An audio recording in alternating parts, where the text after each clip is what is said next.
Well, what's up, guys? Welcome in. Not sure if you can hear me or what might be potentially going on with the old mic situation right now. If you are here, if you are out there in the chat, if you can hear me, let me know. Just give me a thumbs up maybe in the chat. I am having microphone difficulties right now, so might have to nix the old live stream here and maybe just make a video instead. I was hoping I could squeeze on here and get at you guys for a little NBA chat here, post-game session, but I think I broke my microphone trying to go on. Let's see here. Dingus Gobbler, great name. Of course, he's the best in the world. The Crybabies. Okay, let's see here. Chief, no, he is not the best. Giannis, guys, can you hear me? Okay, thank you, Yvonne. You can hear me fine. Perfect. Welcome in that case. I am on the onboard mic of my my computer at this point. I broke my microphone seemingly just before I was coming on, so apologies if the audio isn't the best at this point. But guys, thank you for joining me. And I was watching the plethora of games that were going on tonight, kind of following along. We had some football going on as well, of course, hockey. Baseball is now over with the exhilarating Game 7, which just concluded. The LA Dodgers going back-to-back for the first time in 25 years. But, guys, I digress. I want to talk some Nikola Jokic. The last live stream I was on probably about 10 days ago, I was panicking, I was flipping out, and I was very angry at the Denver Nuggets opening night loss, that debacle against the Golden State Warriors. They are now 4-2, and they should be 6-0. So it's not all sunshine and roses and rainbows right now for the Denver Nuggets. They are, look, it's going to be a loaded, stacked Western Conference this year. You can't just let games slip away like they did in the 2 losses that they have against Portland. It was just a terrible loss. They were up 5 with like a minute to go, and they blew that game. I think there still are some issues with the Denver Nuggets. We can maybe get into some of those issues throughout the quick post-game live stream that I'd like to address here. But first and foremost, my major takeaway here is Nikola Jokic is still the best player in the world. I mean, when you look at what this guy's doing, it really is generational stuff. It is, in a year that people are talking about how Nikola Jokic is down, he's regressing, he's been passed by, he's not the best player anymore. There's a lot of discussion going on about Victor Wembanyama, Luka Doncic, rightfully so. Both of those guys have been absolutely remarkable this year. But I think in the case of Nikola Jokic, he's not regressing. He hasn't forgotten how to play basketball. I think he is trying to integrate some new pieces, work some, maybe change. They're trying to change the way they play overall. Remember, they had the coach switch with only 4 games left. They fired Mike Malone and brought in Adelman with only 4 games left in the regular season last year. They had the full playoffs, but that was it. So obviously, I think they've tinkered. They've changed some things in the offseason. They're playing much better defensively. They entered the night tonight the 4th-rated net defense.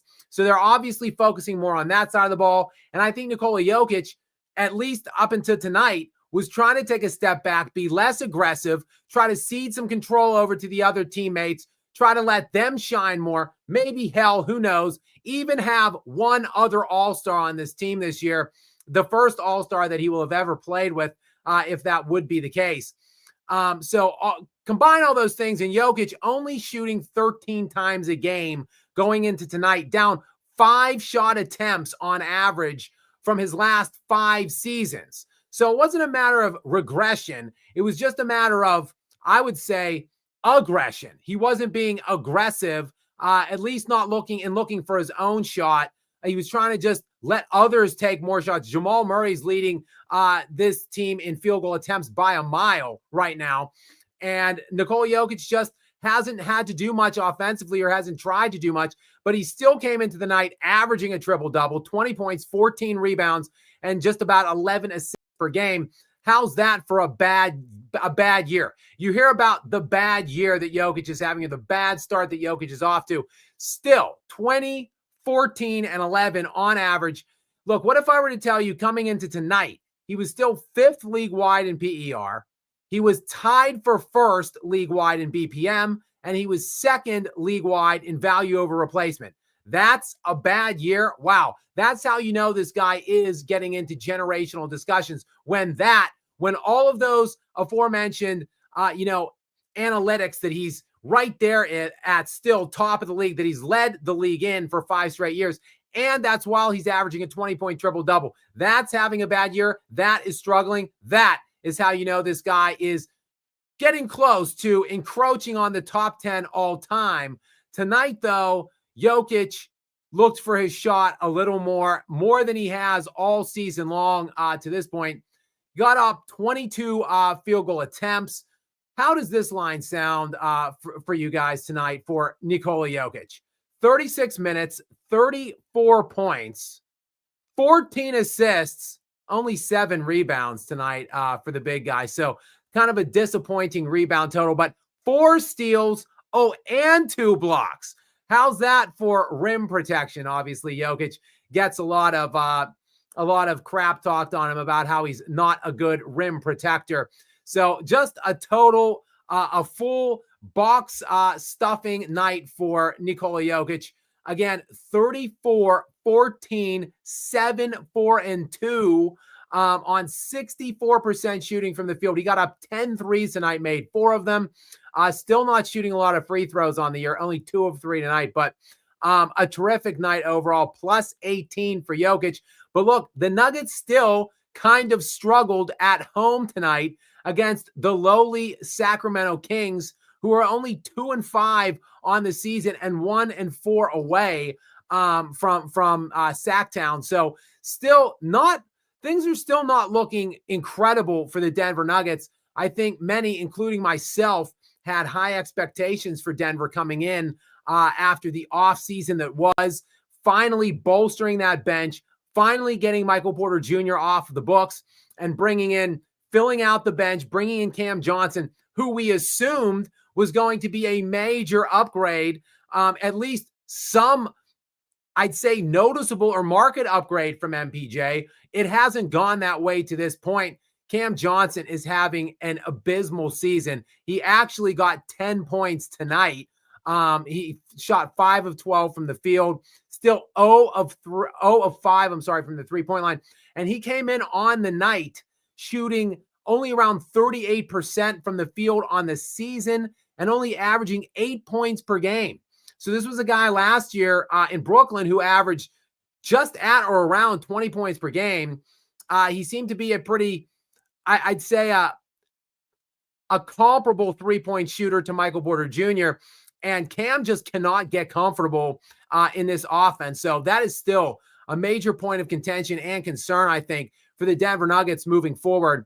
No doubt about it. He's got to become a major contributor. When they traded for him in the offseason, I had expectations that this guy might possibly become their second best player, surpassing Jamal Murray and Aaron Gordon. And that couldn't be any further from the truth right now. I mean, he's barely their 4th best player right now. Hell, you might say he's their 5th best player. You can even say there's players coming off the bench right now that are playing better than Cam. So, I'm very concerned about that. Finally tonight, Christian Braun on the heels of the massive extension that he got, 5 years, $125 million extension this summer. So he got paid and he came in struggling mightily this season. He was about a 15-point per game scorer last year. He has had lousy game after lousy game this season. And tonight, finally, 21 points. He broke out on 70% shooting. Jamal Murray, guys, it's been a bit of a regression. He's coming back to earth. He had the 3 big games to start the season. The last 3 games, not great. I believe it was 15, 17, and now 15 again in his last 3 performances. Did not shoot well in any of those 3 games. Did not shoot well tonight. 6 of 17 shooting to get to those 15 points for Jamal. And he was only about an even on the plus-minus scale, +1, the worst of all of the starters. The bench got outplayed by the bench of the Kings, which is concerning because Russell Westbrook got the start tonight. Speaking of Russ, the former Nugget who, he spent, God, it seems like he's played for half of the NBA at this point, but he was with the Denver Nuggets last year. I thought he was a good addition last season for much of the year. I would like to see him back with the Nuggets this summer. He obviously did not pick up his player option, and he didn't really have a home at all until the NBA season was just about ready to tip off. He signed with Sacramento, which seems like an awful fit to me. But Russ got to start tonight, and he put down a really nice-looking stat line for him. 26 points, 12 rebounds, 6 assists, 10 of 17 shooting. He did have the 6 turnovers, though, and a -5 on the plus-minus. So not a very necessarily efficient night for Russ, but he did fill the box sheet up as Russell Westbrook can do, like very, very few others. So, overall, Nuggets get the victory. They move to 4-2 now on the year. Nikola Jokic is inhuman. He still is. He proves tonight that he still is, as if he needed to prove that, like I said, because he's still, top 2 league-wide in value over replacement in box plus minus, and he's averaging a triple-double coming in on the year, leading the league in assists, second in rebounds. And tonight, obviously, a little low on the rebound total, but 14 assists to go along with his 34 points and 4 steals. Little slow start for Yoke on the steal front this year. He was second league-wide in steals last season, and he did add the 2 blocks tonight. So massive, massive night for Nikola Jokic. Murray, let me see here. Sorry, I just caught a ha ha ha ha in the comments. I want to see Murray better than a role player. I mean, I would hope he's better than a role player, right? Czar, or however we're pronouncing that. He's supposed to be the second best player on the team, right? They were won a championship 2-3 years ago, and they're in the 2023 season. And then they were top 5 title odds on favorites the last 2 seasons. And Jamal Murray is supposedly the second best player on this team that is an annual or a perennial title contending team, like generally in a top 5 favor line. They're winning 50 games every single season. They're getting past the first round every single season. And this guy's supposed to be the second best player. Like, isn't he? I would hope he's better than a role player. That's what I've been asking for. Actually, I've been wanting him to become an all-star. He hasn't been his entire career. And it looked like maybe just possibly this season could be the season that Jamal Murray finally becomes an all-star. And he was averaging like 30 points per game and 6 assists through the first 3 games of the season. But like I said, the last 3 games, that was the first 3 games. The last 3 games, quite frankly, just simply haven't been that good. He had, like I said, 15 points tonight on subpar shooting, and 35% shooting tonight. Okay, he had 22 last game, so he had a decent game last game. And then the game before that, 17 points on 35% shooting. So he's been at 35% shooting in 2 of the last 3 games, and he's averaging about 18, 19 points. Guess what? That's not all-star caliber. He's not going to make an all-star team playing like that. Aaron Gordon was another one who exploded out of the gates in this early NBA season. He had, the 50 spot in game 1, one of the most efficient 50-point games we've ever seen, possibly in NBA history. And yet he has trailed off in recent games as well. And look, it's going to be a bit of a team approach, I think. Some guys are going to excel some nights. Some games guys aren't going to be there. That's the way it typically is in the postseason for them. It's the way it's been for the first 6 games of the season for them. And the only consistent is Nikola Jokic. That's why he is the only reliable, bankable guy. That's why he's the only guy that's consistently an all-star. And that's why none of these other guys are. They are a team czar, to answer your question. I don't know how we're pronouncing that, czar, but they are a team of role players. It is one transcendent super megastar in Nikola Jokic, and then everybody else who are all just role players on this team. I see some Giannis Antetokounmpo commentary going on in the chat as well. And if you guys know me, anyone that does, I do not just speak effusively, praise-wise about Nikola Jokic. because I can talk Nikola Jokic all day. However, Giannis Antetokounmpo, to me, is still the second best player on earth. I have Nikola Jokic, number one, and really nobody else close to him other than Giannis Antetokounmpo. No, I still don't even think Luka Doncic is up in that class. And no, I still do not have Shai Gilgeous-Alexander. I never elevated him last season throughout their playoff run. I still don't have him up in that class. It's Jokic, Giannis, and then a tier down in my estimation. Giannis is having an absolutely stupid season this year. While I still do believe Nikola Jokic is the best player in the world, I still think Giannis is number two, and it might be even closer now than it was in the last couple years because Giannis continues his absurd, his just torrent start to this season.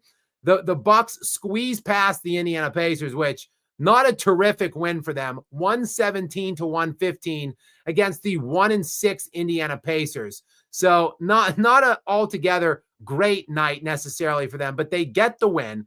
They move to 5-2. Giannis on the night in only 32 minutes, 33 points, 13 rebounds, 5 assists, 14 of 21 shooting. Just an unbelievable game for him again. And coming into this game at the start of tonight, Giannis, through like 2 full weeks of the NBA season now, is posting like a 40 PER. 40. The all-time record for single season player efficiency rating was set by Nikola Jokic in the 2022 season. It was like 32.85, I believe.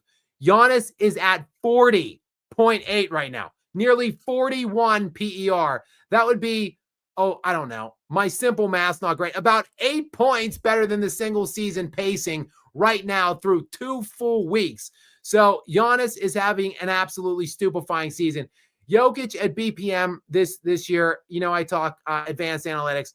Jokic at a 13 BPM, that's pretty much what he's posted the last 5 seasons when he should have won all 5 of those league MVPs. 13 is an absolutely preposterous BPM for a single season. It's right in the mix. His last 5 seasons, like 5 of the 6 of them are the 5 of the 6 highest seasons ever recorded in BPM in NBA history. It's like 1 LeBron season and then 5 Nikola Jokic seasons in the top 6 for BPM. And that's right around where he's at right now, 13. But Giannis is at a 14.8 right now on that scale, which would, again, set the all-time mark, which, again, Nikola Jokic owns. So Giannis is right there. Right now, you can make the case, fair enough, that maybe Giannis is even above Nikola Jokic. You can make that case right now that he is. I would say that right now, maybe Giannis could be the league MVP. Obviously, Luka Doncic is doing outrageous things, but he's missed 3 games. He's sitting out again tonight. So he's missed 4 games already. I'm sorry. I just can't simply put someone who's played fewer games than they've sat out. I can't put him in the MVP conversation. So as we sit here right now, Luka is not in my MVP discussion, despite the fact he, could possibly be one of the 3 best players. He might be moving above SGA at this point this season if he can ever get his ass on the floor, which the jury is still out on that one. He's lost the 50 or 60 pounds in the offseason. I thought that might help in the durability department, but thus far, not looking good there. The Lakers are actually not only without Luka and, of course, still LeBron with that sciatica, but Austin Reaves is out tonight as well. So all 3 of those players out tonight, and yet the Los Angeles Lakers are winning their game tonight on the road against surprising 4-2 Portland right now. They're up 88-84 now in the waning moments of the third quarter. 46 seconds remaining there and clinging to the 4-point lead.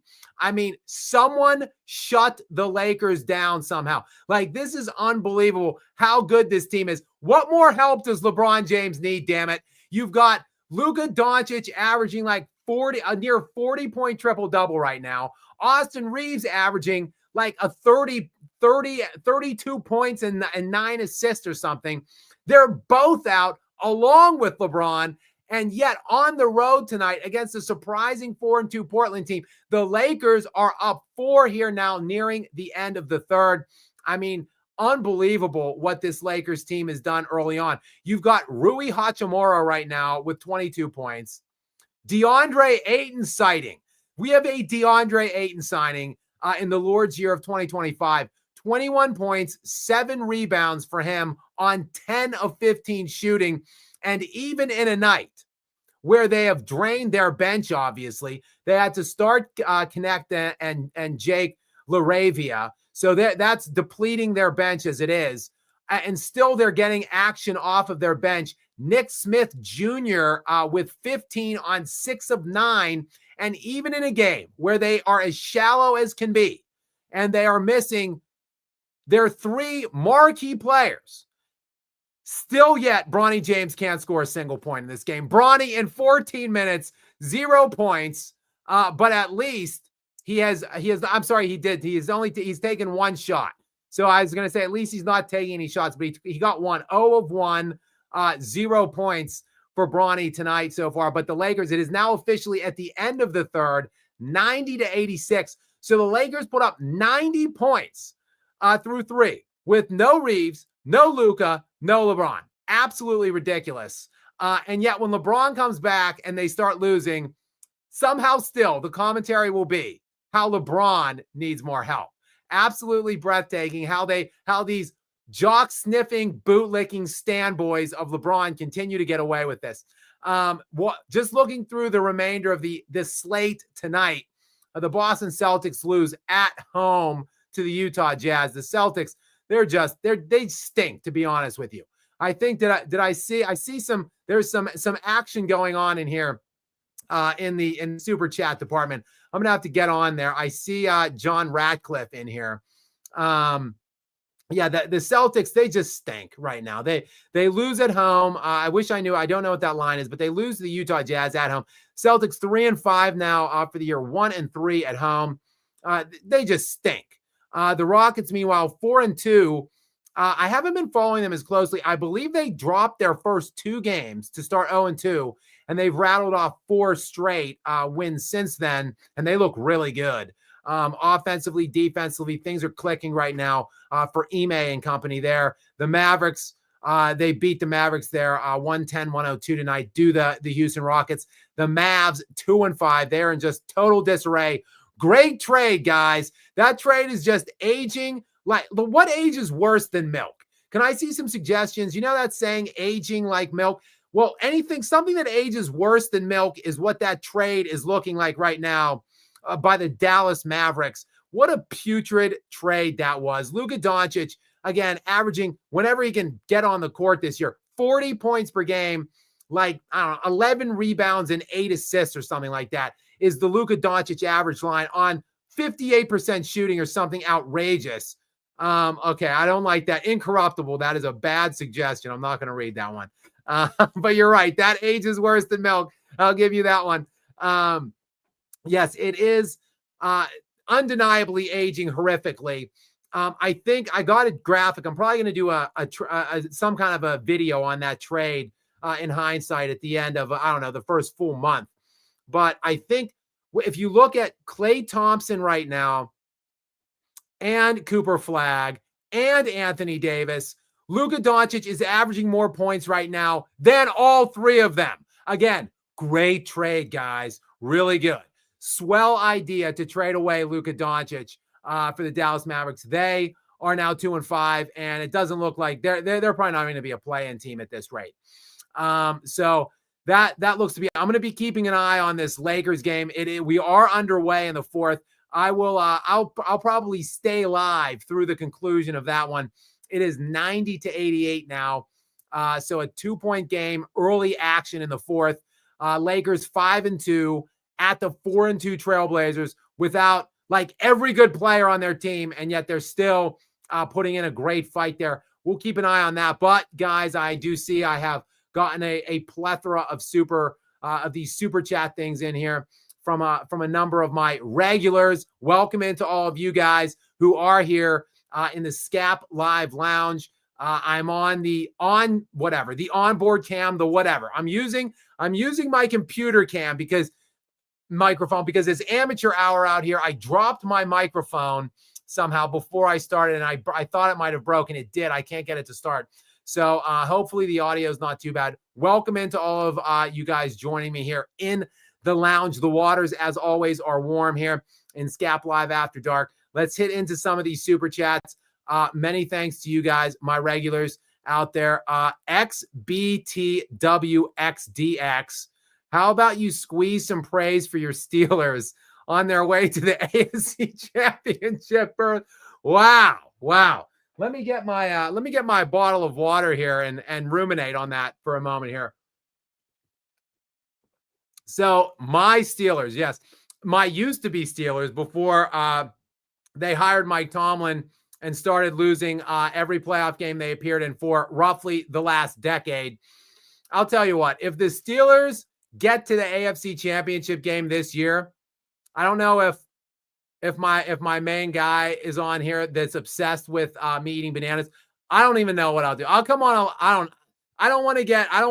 Let me think this over. I will do something outrageous on a live stream if the Steelers get to the AFC Championship game. And that ain't going to take much. It's going to take like 2. It's like winning 2 games, basically, is what they're probably going to have to do to get into the AFC Championship game. And I'm so utterly confident that's not going to happen. There's practically nothing I won't do on this live stream if my Pittsburgh Steelers allegedly get into the AFC Championship game. Of course, you're referencing their win against the Colts, the best team in the AFC. Hell, the best team. If you look at the statistics of it all and the metrics and the advanced numbers, the Colts are by far, or were, the best team in the NFL coming into this season. And the Steelers did beat them yesterday. But let's just face it here. A lot of those were some unforced errors by the Colts. They had 6 turnovers in that game.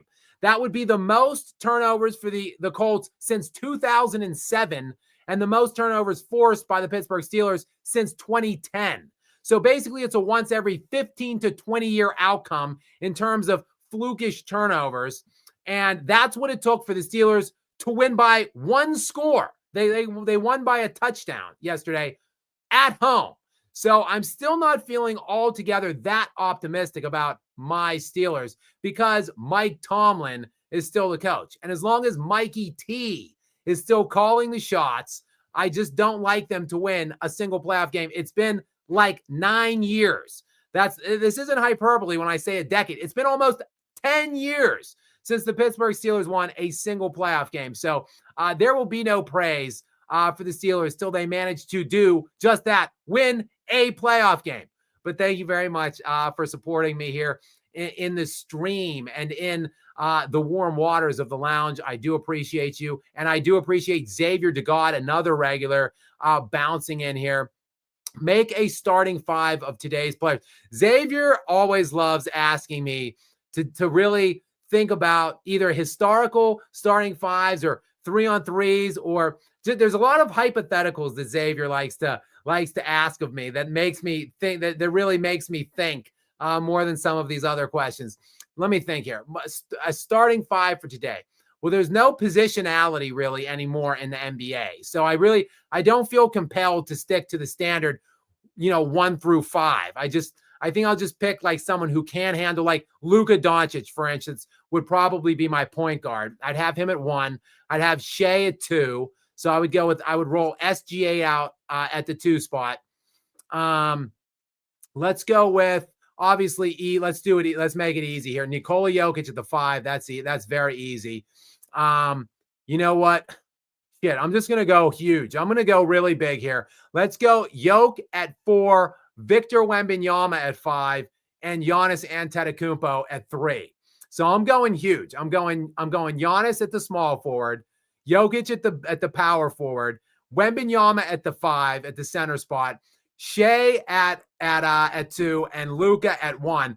That team is massive, by the way. It's enormous. That is an enormous team. Shea at 6'5" is by far the smallest guy. We've got 6'8", 6'9" Luka running the 1, and then 6'11" Jokic there, 6'10" Giannis, and then 7'8" Victor Wembanyama. Good luck beating that. That team is unstoppable. Oh, and also, wait, yes, they're also all foreign. Not one of those players is born within the United States of America. So that just tells you the direction that we're going with the NBA today. Next in the incorruptible, a regular, of course, incorruptible. My brother, thank you very much for your continued devotion and commitment to me here in the Skap lounge and in the sponsor area. I do appreciate you. A very generous donation tonight. Thank you very much, sir. And let's see what the question or comment is. I'm still waiting for a reason to watch the NBA again, but Jokic is making the case. As good as he is and as much as he does, I wonder if further conditioning and some Hakeem defensive work could bring him up top 5 all time. Well, obviously, he's not that well conditioned, though he does play typically exorbitant minutes, which is one of the reasons why they finally got Jonas Valanciunas in that fleecing trade. I don't know what the hell Sacramento was thinking in that Dario Saric for Valanciunas offload, but obviously it's working. It's paying dividends for the Denver Nuggets. And that I think that will help Nikola Jokic stay fresher for the postseason, as we get later on into the season, because he just has to play so many minutes typically and so many meaningful minutes. And he's typically very beat down by the time the playoffs come around. And then he has to play 40 plus minutes in basically every playoff game as well. So hopefully Valanciunas helps alleviate that. So even though he doesn't look like his body doesn't look, very aesthetically pleasing, if you will. He doesn't really look like he has a professional athlete body. So obviously if he got a little more serious on that end, it could do nothing but help. In terms of defense, I've been teasing this video, and I'm going to work on this video, incorruptible. I think Nikola Jokic is actually an underrated defender at this point. He, again, was second league-wide in steals last year. He's typically top 5 to 10 every single year in deflections and stuff like that. So he's a very cerebral player, actually, on the defensive end. He's very good help defense. I think he's pretty good on the ball defense as well. And I have metrics that I could back up with all of this. The thing where he struggles, and it's just because he's not an athlete, is yes, he's not going to get a block, 2, 3, 4 blocks again. It's never going to be his game. So like the thing that Hakeem was a beast at was rim protection. He was an elite defender of the rim, and his block totals were crazy. Victor Wembanyama is the closest facsimile to that today. In the outrageous and preposterous block totals that he's racking up now and has been basically since his rookie season and on. So nothing is going to make Nikola Jokic be a great athlete. Like I think he has a tested vertical leap at like under 20. So, I mean, he's 6'11", 280. So maybe, I guess if he sheds some weight, maybe he could get off the ground a little bit easier. But I mean, he's just never going to be an elite rim defender and get like these crazy block totals. But other than that, like Jokic is an above average defender. I know everyone likes to say that he's the worst defender in the league. And if he actually ever defended, they would win more games. That is all just complete and utter nonsense. He is an underrated defender because he is an above average defender, and nobody ever really gives him credit for that. And I think, again, look just last year on those block totals and everything that he did in terms of deflections and stuff. And also his on-off. Like you can look at the on-off. Of course, he adds like 20 points when he's on the floor versus off in terms of the offensive side. But he's actually adding points. He's contributing, I should say, positively defensively when he's on the court. So, I mean, I've been meaning to do a video on this incorruptible. He's never going to be an elite defender, and he's never going to be thought of or credited with being an elite defender. But Magic Johnson, I talk about it often. Magic Johnson is routinely discussed as a top, really 4 or 5 player all time. I have him more like 7, 6, 7, 8, somewhere like that. He is an undeniable top 10 all-time player, though, and he is a worse defender than Nikola Jokic. Secondarily, I don't have Steph Curry in my top 10. Many do. And he is a worse defender than Nikola Jokic. So if Steph Curry and Magic Johnson can be considered to be top 10 all-time players, being worse defenders than Nikola Jokic, why can't Nikola Jokic have consideration in that same range than being better defenders than those two? And quite frankly, probably a better peak offensive player than either. So that would be my point there. Incorruptible. Top 5 is asking a lot out of Jokic at this point. I think for Jokic to get in top 5 consideration, he's going to need 2 more championships. And I just don't see a pathway for him to get 2 more titles. He'll turn 31 this year. This team is arguably the best he's had in years, but they still look like they're missing something to me. And I just don't know that they're going to have enough come playoff time to get over the hump against a team like the Houston Rockets, definitely the Oklahoma City Thunder, and potentially even the LA Lakers. Let me just slide in real quick on an update about them. 7:54 left in that game. Lakers 99-96, still up on the road. 4-2 Blazers with literally none of their top players. LeBron still out, no Luka, no Reaves, and yet the Lakers still up 3 now with 7.5 to go in the fourth. So like when they get all their players back, obviously the Lakers are much better than the Nuggets. So, I mean, now the Nuggets probably could beat the Lakers in a 7-game series, but the Thunder is a big stretch, a big push. I think Houston might be asking a bit much too for them. So, and those teams really aren't going anywhere. Of course, Kevin Durant's going to age out in probably another year. I'd say he's got 2 years left. But I mean, these teams aren't going anywhere. So I just asking Nikola Jokic to somehow find 2 more titles is a stretch. So for him to get 5 into top 5 consideration, I think that's what he's got to do though, is win at least 3 NBA championships. Because as we know, Larry Bird is considered like a top 5 player. Again, not for me. He's with Magic right in that 6, 7, 8 range. But Larry Bird, if he can get up there with 3 rings, again, so can Nikola Jokic. Next in, Xavier DeGod is back in. Xavier, what's up? Let's see. You following up your question of make a starting 5 of today's players. Would you say Curry is top 5 in the league currently? Well, no, I wouldn't say that Curry is top 5 in the league currently. He has exploded out of the gates, and he's been playing exceptional basketball early on. Like, I got to be honest, I didn't see the explosions that Steph Curry, the offensive point explosions that Steph Curry has produced early on in the season in some of these games. He was flirting with top 5 in several of the advanced ratings. I look at primarily player efficiency rating, box plus minus, value over replacement, win share, things like that. Curry was top 5 early. He's out of the top 5 in all of those things now. So I think he's coming back. He's regressing more to the mean now. I think Steph Curry is not going to maintain the pacing that you saw in the first week for the remainder of the season. And no, I wouldn't say he's top 5 in the league currently. In fact, I would say he's not even close.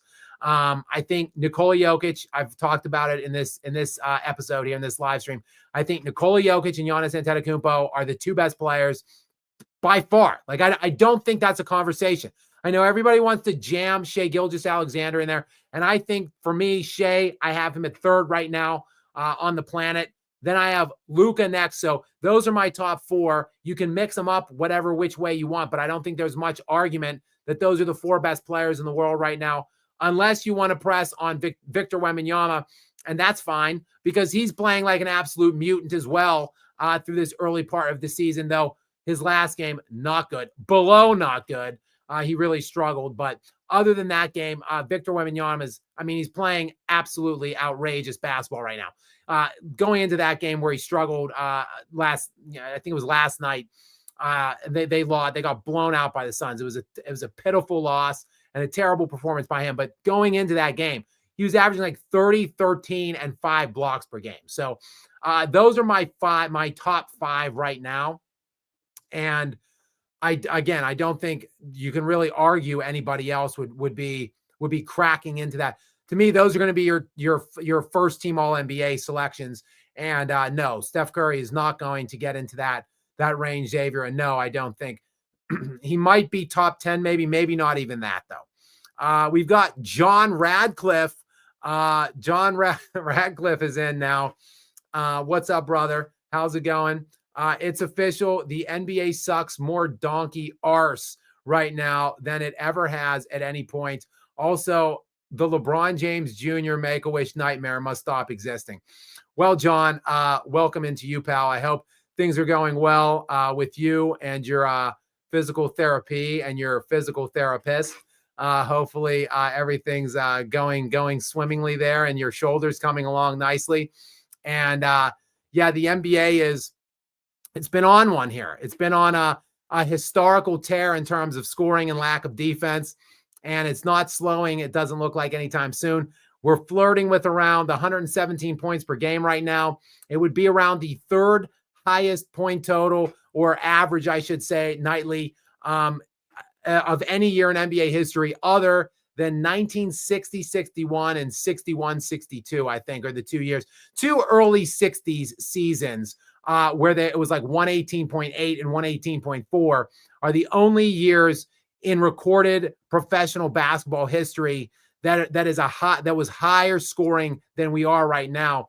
Of course, though, back in the 60s, they actually, a lot of rules that were going on in the league at that time were actually beneficial to the defenders. So it was actually more of a defensive era, I think, than today, but the pace was just so outrageous back then. Today, I'd say it's less about pacing and more about spacing and lack of defense. So it is, John, outrageous right now. And speaking of Bronny, let's check in on what Bronny's doing tonight for these shorthanded Lakers.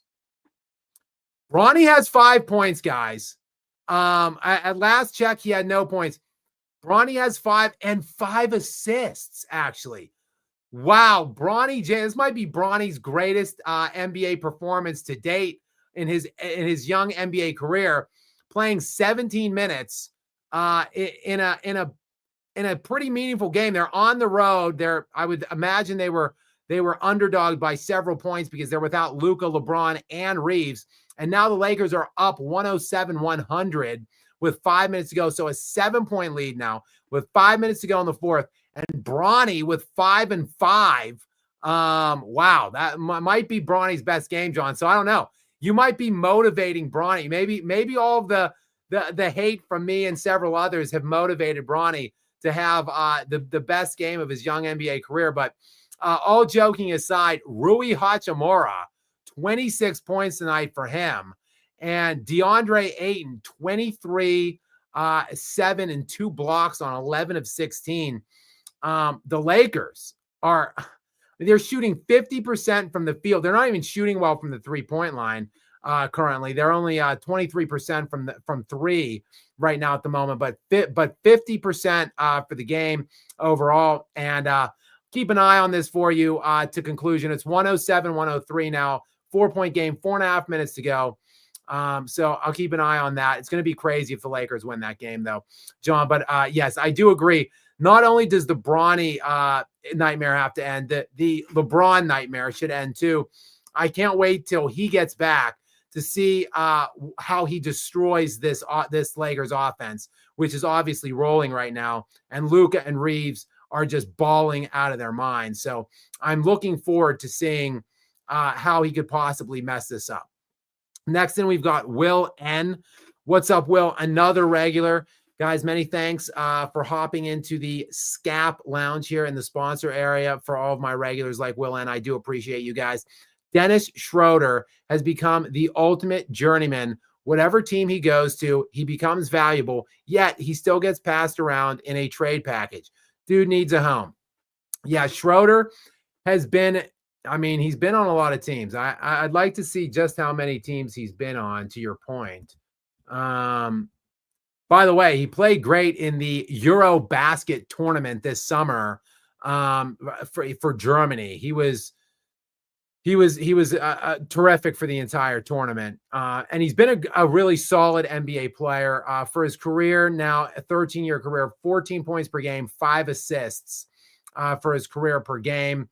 He finished, in the 6th man of the year voting a couple years. He has played, I mean, you're not lying. I mean, this is a great call. Will, he is the ultimate journeyman. This is an unbelievable amount of teams in 13 years. 1, 2, 3, 4, 5, 6, 7, 8, 9, 10 teams. Dennis Schroder has played on 10 teams in 13 years, yet he is a good player. 5 years in Atlanta, 2 in Oklahoma City, 2 in Los Angeles, 2 in Brooklyn, 1 in Toronto, 1 in Boston, 1 in Detroit, 1 in Golden State, 1 in Houston, and 1 in Sacramento. Wow. That he is the ultimate journeyman. I'm going to have to look that up, Willin, and see where that lands on the all-time list. Like, what is the record for most teams played for? I'm going to have to look into that sometime off air.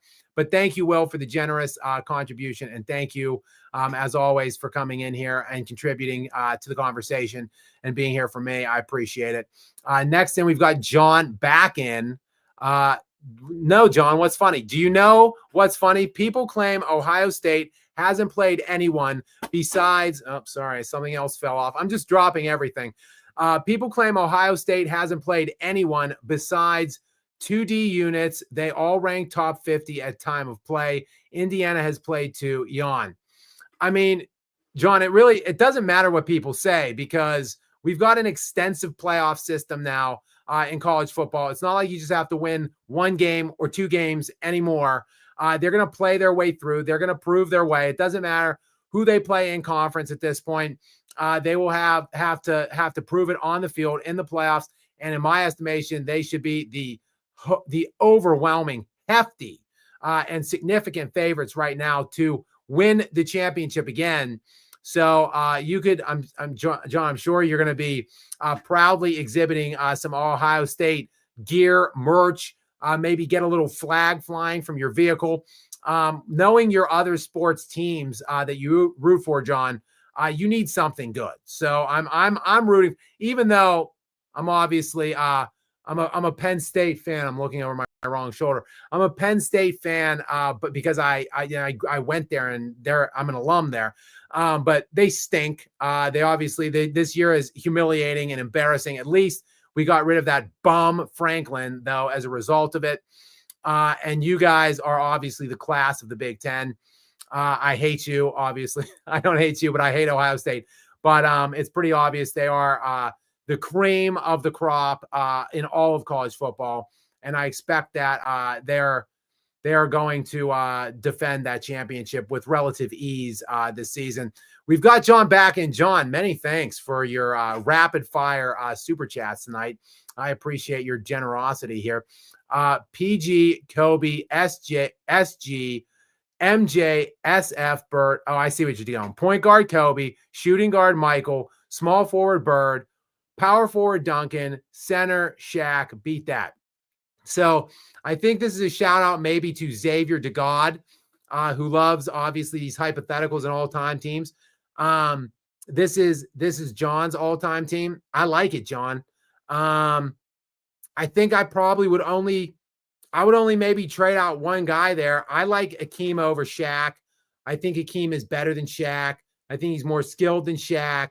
I think he could be more dominant than Shaq. He did dominate Shaq, albeit a young Shaq, but he dominated Shaq in that 94 finals with Orlando, when Shaq was with Orlando and Penny.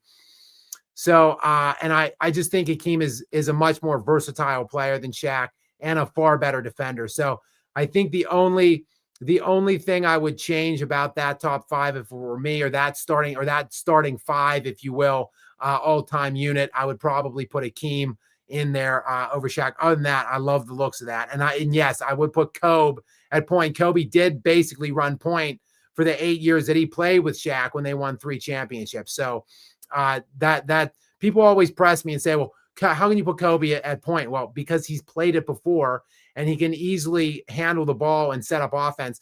And then he's obviously, of course, one of the elite all-time scorers as well. We've got Will N back in, and we've got Joel, trust the process. Joel Embiid, trust the process. Victor Wembanyama. Yeah, Will, the Joel Embiid situation, I did a very brief thing on Joel Embiid He got fined $50,000. He's just a knucklehead. He was making lewd, obscene gestures. He got fined last year for it. Yes, it's kind of funny. It was the suck at whatever the wrestler. What is it? I can't even. I'm not a big wrestling fan, but it's a wrestling celebration. You know, this suck it gesture. He did it last year, vigorously last year. I used that footage in some videos. He got fined $75K last year. It was a more subdued suck it gesture this year that fetched him a $50,000 fine. And he's complaining about it on X. He's just a knucklehead. That's what the video is about. But overall, like, you can't do that kind of stuff when you stink. Like Joel Embiid, okay, maybe he doesn't stink. He's averaging 17 points per game, but he's only playing 22 minutes a night right now. But again, he's only playing 22 minutes a night. He sat out a couple games. He can't play back-to-backs. It looks like he's never really going to be healthy. He's only 31. He's robbing the 76ers organization blind. He's making at least $50 million for the next 4 seasons. It tops out at $67 million in 2029. $67 million in 2029. It's 2025, and this guy can barely get on the court and play more than 20 minutes. And in 4 years from now, he's going to be making near $70 million. Just sit down and shut up, Embiid. I don't want to see any of your antics or any of your suck at things or your stupid, like, smarmy attitude and post-game pressers. Like, just be quiet and cash your checks if this is what you're going to be bringing, because the Sixers could actually be a hell of a team if they weren't tied down by the weight of the over $100 million that organization is paying both Embiid and Podcast P. Paul George hasn't even dressed yet this year, and he's making $50 million. It's just disgraceful. And yet the Sixers are the number 1 team in the Eastern Conference. So good news, bad news for Philadelphia. But Will N, I'm with you. Joel Embiid, trust the process. The process obviously didn't work. We now know. We got a good glaring look at the process, and the process, it just never came to fruition. They actually never got out of the second round. They had a championship caliber team, and they never even got to the Eastern Conference. All right, next in, we've got my main man, Stephen Piscano. What's up, brother? Welcome to the party, pal. Welcome to the lounge. The waters are warm as always in here. Thank you for being one of my kindest benefactors and supporters of the channel in general. I greatly appreciate you. Thank you for your generous donation tonight, sir. I do, as always, appreciate that. And you, let's see what the question or comment is. Great to see a live Skap. Had to hop on and show support. Any thoughts on the pathetic Cowboys game tonight? Congrats to Bronny for his historic 1-4 performance. Guys, it is, speaking of Bronny, let's see. It is a 1-4. 5 points, 6 assists on 1 of 4 shooting. So he must have got some free throws in here somewhere. Yes, 2 of 2 from the free throw line and 1 of 4 from the field. So, 1 of 2, but that was a 3-point shot. I'll have to get on and see what that looks like. The Lakers, though, are going to win this game. So they're going to move to 6-2 and beat the 4-2 Portland Trailblazers on the road by 10. They're up 123-113 with 40 seconds left in the fourth quarter. No Luka, no Austin Reaves, no LeBron James, no problem for the Los Angeles Lakers, who should right now be NBA title favorites. Okay, they're 6-2. Luka's missed 4 games. LeBron has missed all 6. So, come on. Luka's played in half of the games this year. 6-2, 8 games. Luka's played in 4 of the 8. LeBron's missed all 8. And the Lakers are 6-2. You do the math on this. I can't wait, because I am so utterly positive that the Lakers are not going to get anywhere near the NBA championship this year. I can't wait for the excuses from all of the Stan boys and the jock sniffers out there for why LeBron James failed this year. Anyway, Stephen, sorry to go off the rails on that 1-4, but congrats on Bronny for his historic 1-4 performance. That kind of that derailed me, because I wanted to go check out the final on that Lakers game. But to your point on the Cowboys, they stink. The Cowboys drop one tonight. And Dak, look, Dak was at one point looking, I think he was like top 5 in MVP consideration, maybe. They lose tonight. They're 3-5-1 now on the year. The Cardinals beat them tonight. They moved to 3-5, and they didn't even have starting quarterback Kyler Murray in this one. Jacoby Brissett went tonight, and it was, Dak. It seems like it's been a long way away now. All of a sudden, from those MVP considerations for Dak. 24 of 39, 1 touchdown, 1 pick, 250 yards tonight. And they're cooked. They're done. They're not going to make the playoffs this season. They trade away, obviously, Micah Parsons for, I thought, not as much of a package as they could have returned. And they traded him within the conference, which was puzzling to me.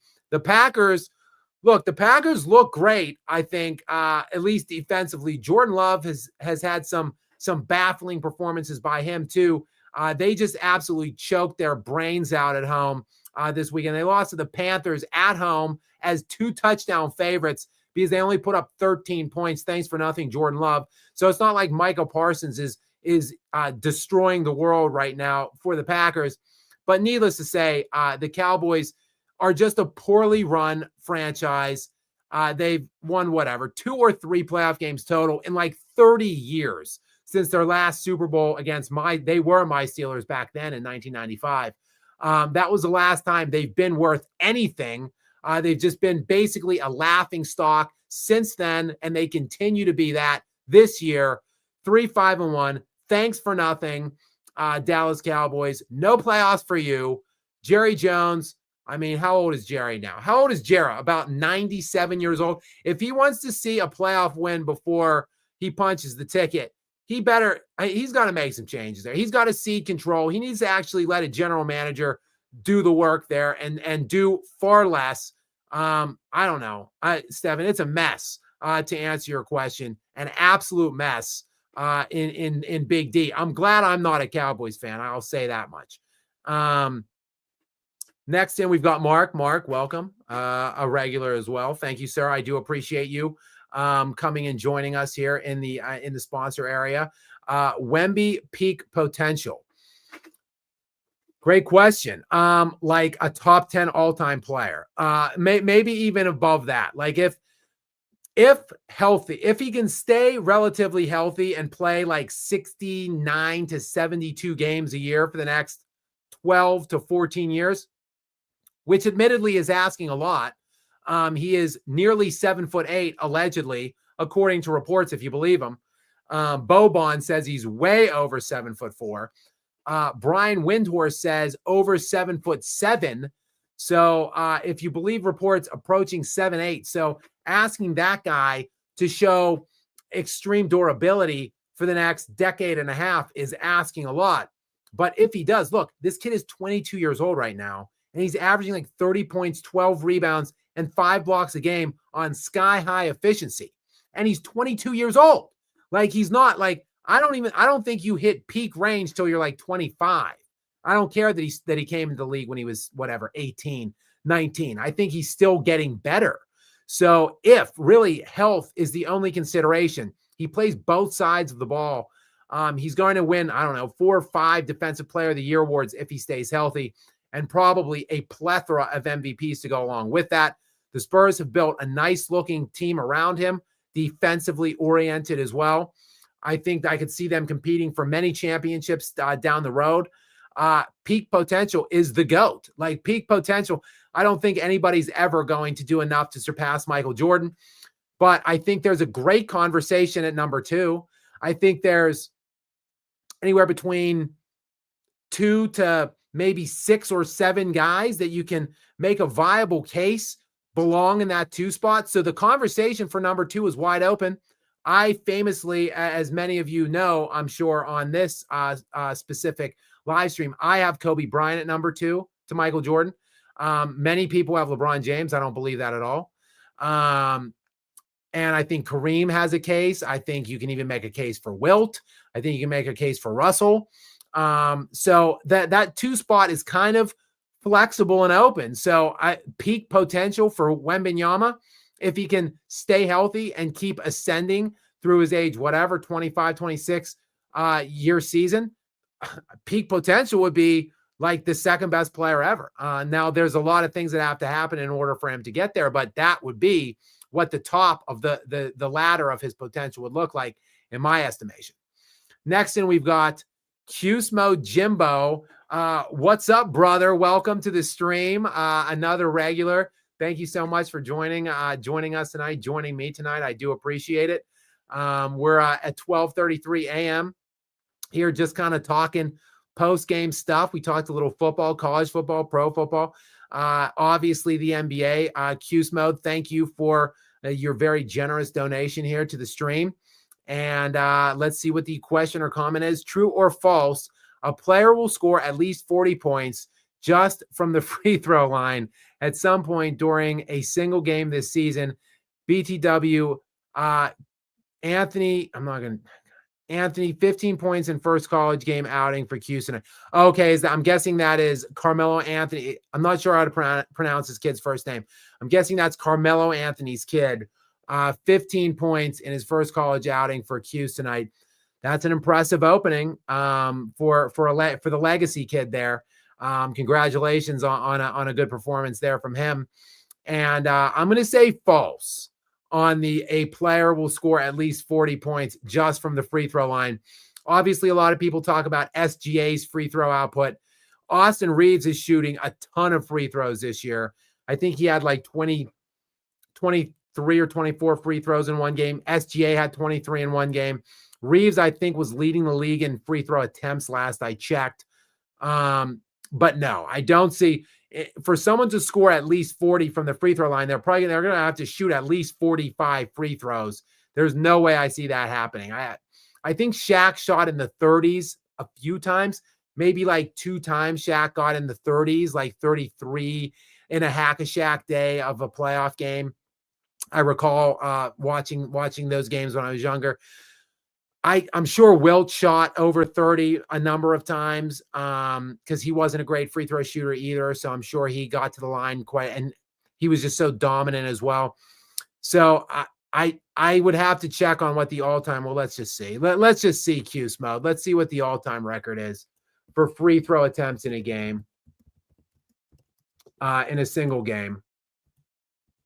That's a big type here.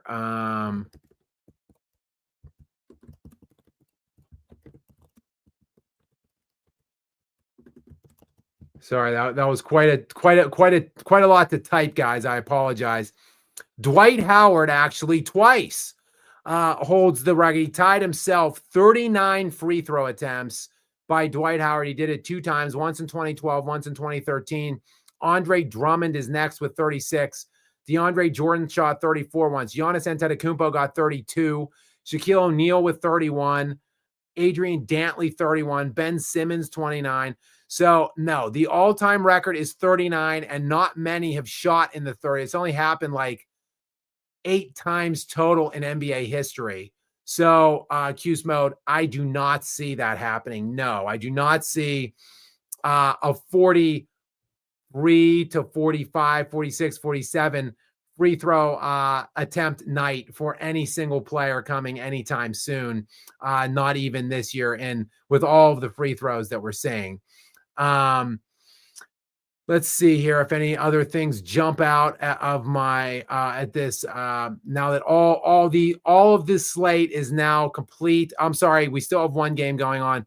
The Heat and the Clippers are tied right now. Well, the Heat just went up 110-107 midway through the 4th. So the Heat putting up a fight on the road against the Clippers, who are 3-0 at home.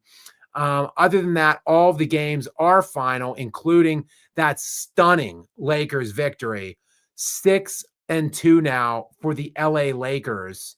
Just an incredible start for them.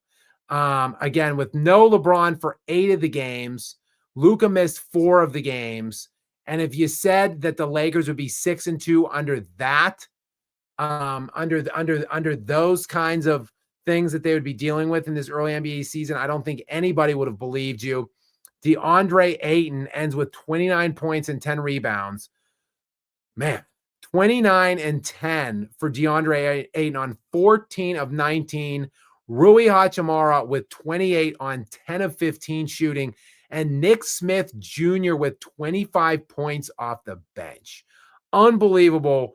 Just not enough help, though, for LeBron, as we know. Guys, I want to thank you. I'm trying to keep these tight. So I think I want to try to ease on out of the lounge. I do also have a relatively early flight tomorrow. When you see me in these cozy confines of this nice blue backdrop, the Penn State glowing sign, the Kobe Shaq Dynasty book, when you see that set up, that means I am in Pittsburgh, Pennsylvania, my home away from home. And I live, of course, in Florida, just outside of Tampa Bay. So when you see me in the other setup, that's when I'm there. That is my actual, where I live, but Pittsburgh, Pennsylvania is where I'm born and raised. And I spend a good amount of time here, maybe about 6 to 8 weeks at this point a year. I am flying back, though, early tomorrow morning. I probably leave for the airport around 8. I will land somewhere around 1 in Florida. So got an early flight tomorrow. And I'll be back in Florida now for a couple of weeks through the holidays. So I'm probably going to just ease on out of the lounge here. I might actually do a quick Lakers video on this game tonight, just unpack that more. But I'm glad I got to get on here and say hi to you guys. I love to do the live streams. It's been a while. It's been a couple, maybe like 10 days since I got on.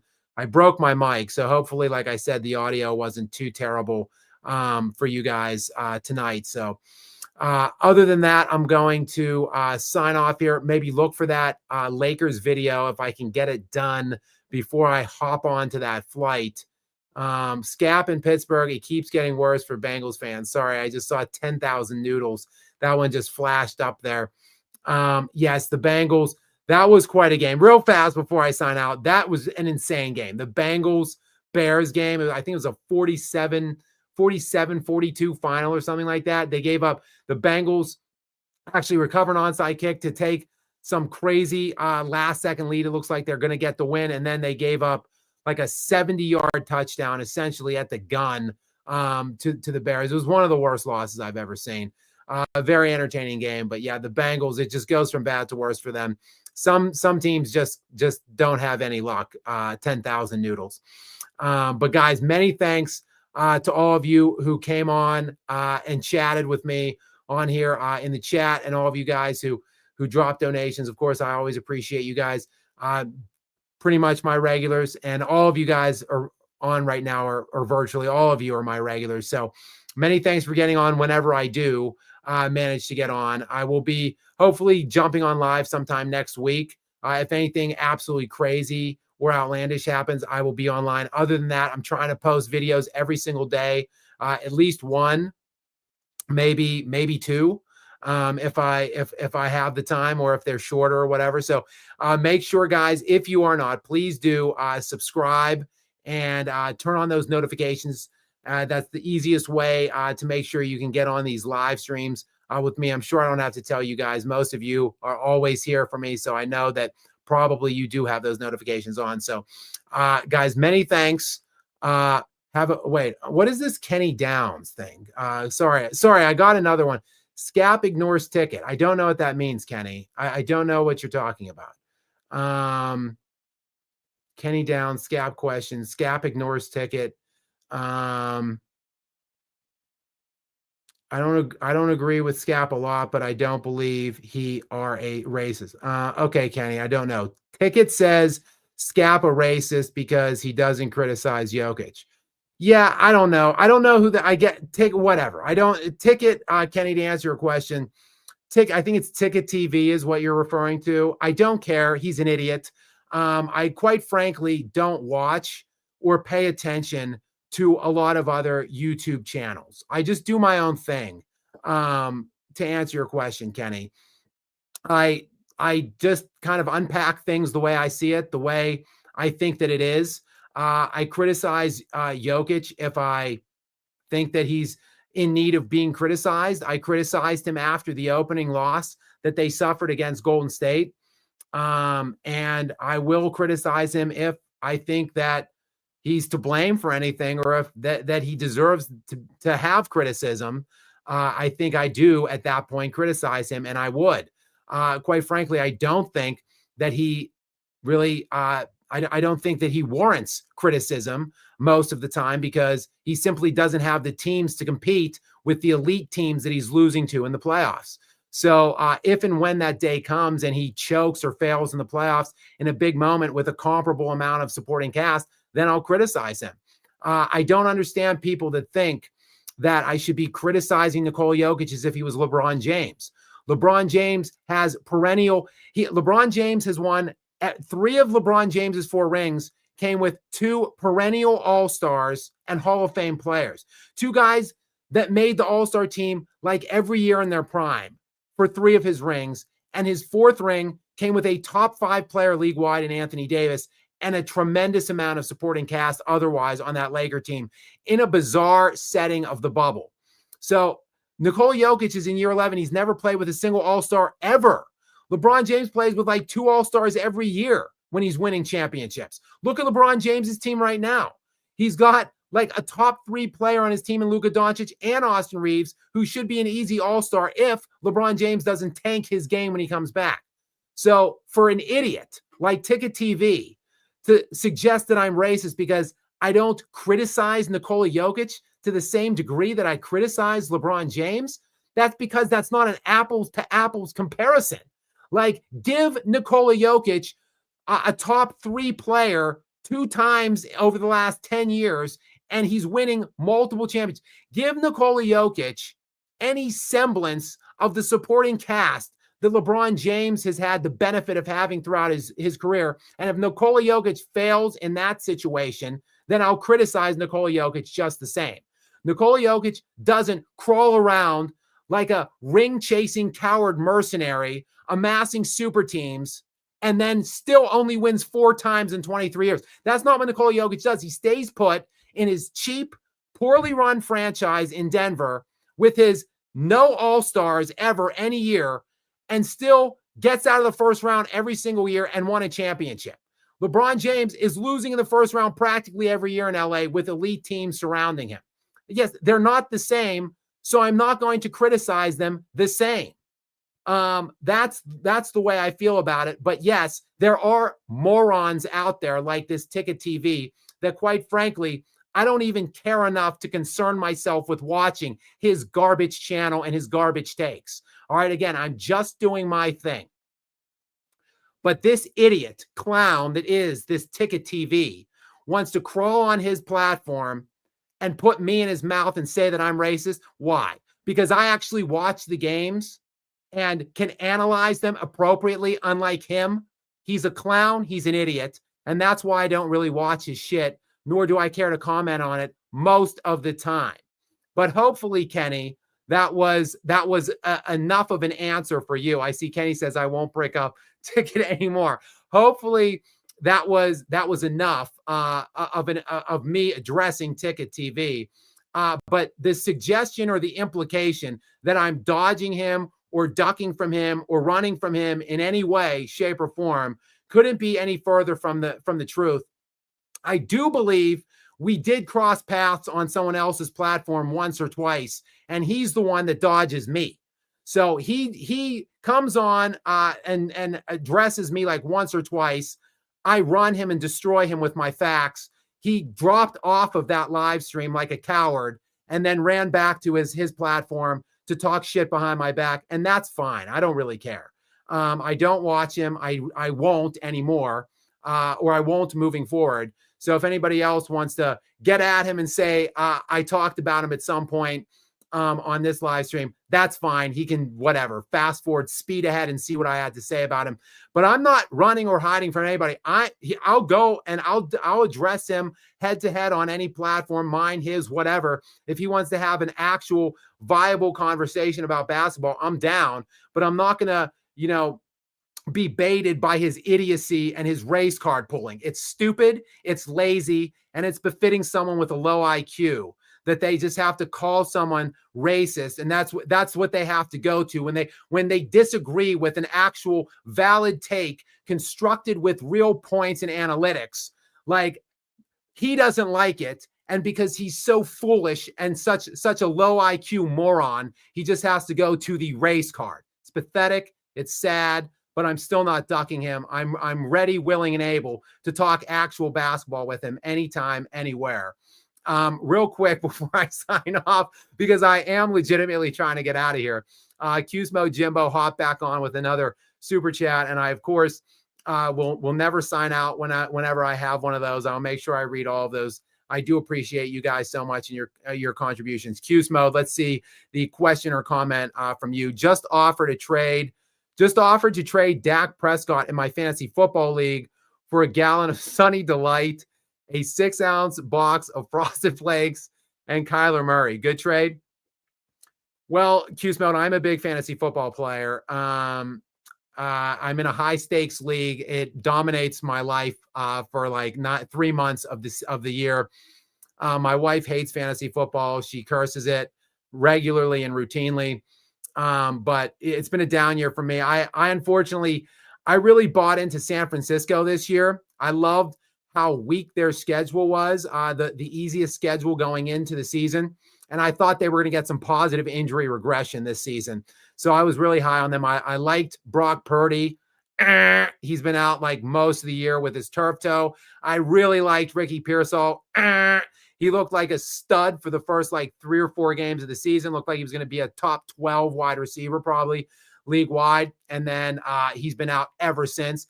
And I also went in on, I never go big on tight end. I got Kittle this year, and he, of course, missed 6 weeks as well.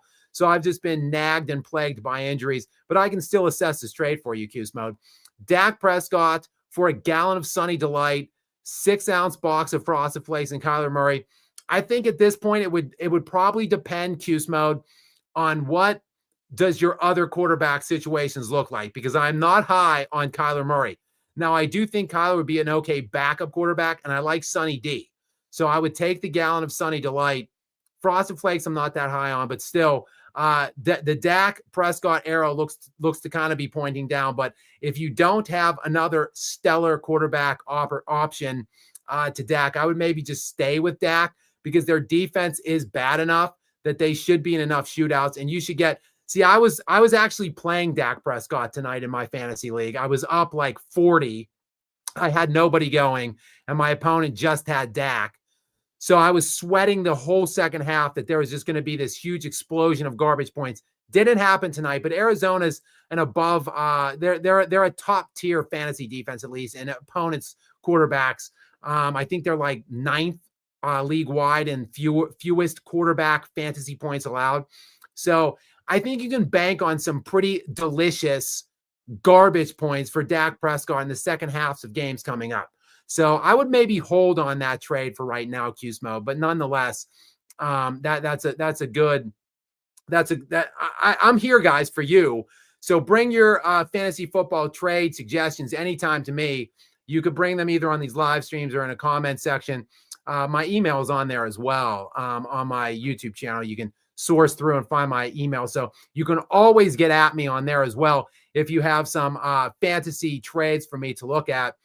Generally, I'll be great. Even you can, because I typically have the worst luck in fantasy football, even you could do the exact opposite of what I say. And I think you can't go wrong with that either. Guys, many thanks for everybody that's come on here and stayed on. Again, please do make sure you are subscribed with notifications turned on to stay up to date with more from me. But until next time, guys, have a great night.